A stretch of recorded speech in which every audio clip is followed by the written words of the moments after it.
அனைத்தும் கோவிலை சுற்றி வலம் வரப்பட்டு தற்போது பூஜைகள் நிறைவேற்றப்பட்டு அனைத்து குழுக்களும் ஒவ்வொரு அரசுகள் எடுத்துச் செல்கிறார்கள். சிவாச்சாரியர்கள் ஒவ்வொரு முறையும் நான் சொல்ல வேண்டிய ஐடியும் சிறப்பும் சிவாச்சாரியர்களுடைய அருளும் அற்புதமாக இந்த ஆலயத்தினுடைய பெருமையாய்ந்த விஷயமாக கருதப்படுகிறது. வெய்யம்பர்களை பட்டப்பட்டு கொண்டு ஒவ்வொரு குழுக்களிலும் நமக்கெல்லாம் வரலாறு சொல்லக்கூடிய அந்த பரலோகத்தை நம்முடைய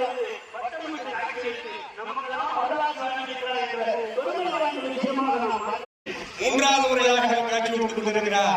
மூன்றாவது